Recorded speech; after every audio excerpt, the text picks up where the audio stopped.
2026 ஜனவரி 9 கடலூரில் மாநாட்டில் உங்களுக்கு அறிவிக்கப்படும் என்பதை பலமுறை சொல்லியிருக்கேன். அதனால இவ்வளவு நாள் வெயிட் பண்ணிட்டீங்க, கொஞ்சம் ஜனவரி 9 வரைக்கும் வெயிட் பண்ணுங்க. கட்டாயம் இல்லை, அது இப்போ நான் சொல்ல முடியாது. இது வரைக்கும் கேப்டன் எனக்கு ஒரு முறை வாய்ப்பு கொடுத்தார் விருதாசலம் தொகுதியில போட்டியிட. பார்ப்போம். இப்பவே நான் எல்லாமே உங்களுக்கு சொல்ல முடியாது. எதுங்க? ஆமா,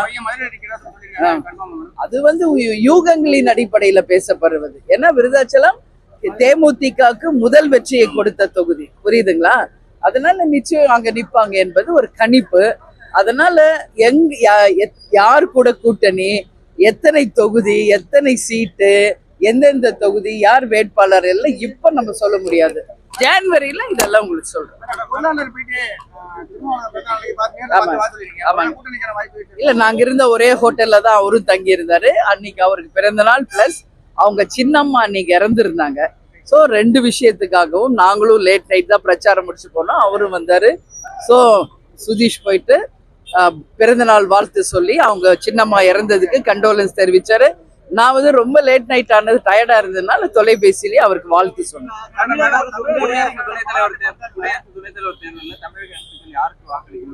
இல்ல, தமிழகர் சார்பாக சிபி ராதாகிருஷ்ணன் அவர்களுக்கு என்டிஏ அலையன்ஸ் அறிவிச்சிருக்காங்க.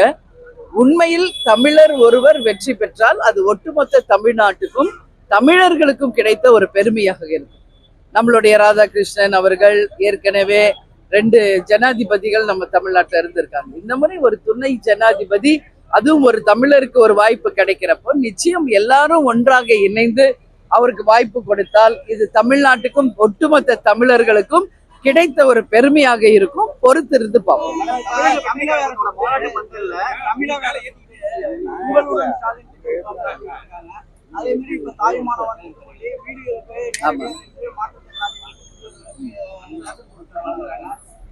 இல்ல, அந்த திட்டத்தை முதல்ல அறிவிச்சதே கேப்டன் தான்.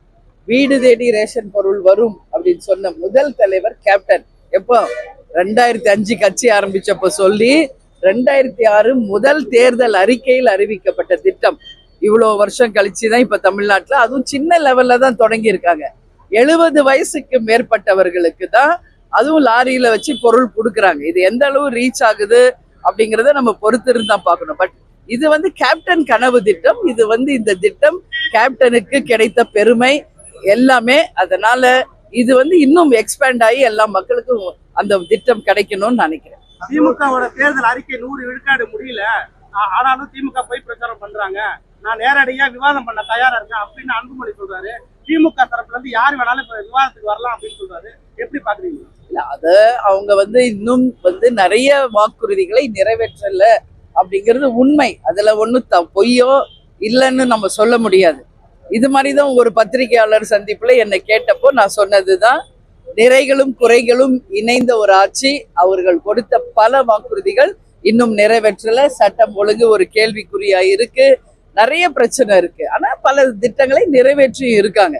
அதனாலதான் நிறைகளும் குறைகளும் இணைந்த ஒரு ஆட்சின்னு நான் சொல்லியிருக்கேன். அன்வர் ராஜா மைத்ரேயனை தொடர்ந்து மேலும் ஒரு எம்பி திமுக கூட்டணிக்கு வர இருக்கிறதா பாஜக தரப்புல இருந்து ஒரு குற்றச்சாட்டு சொல்லிட்டு இருக்காங்க.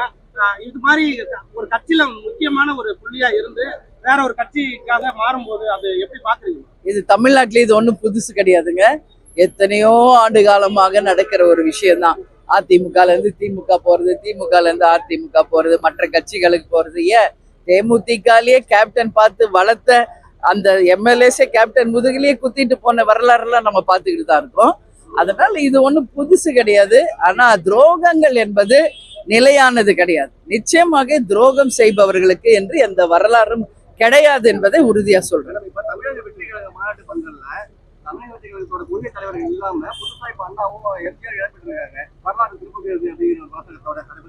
இல்ல, அது நீங்க அவங்க கிட்டதான் கேட்கணும்.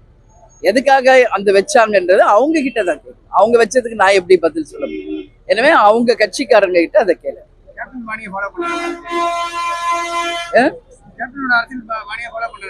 அது அதையும் அவங்க கிட்டதான் கேட்கணும். நீங்க புரியுதுங்களா?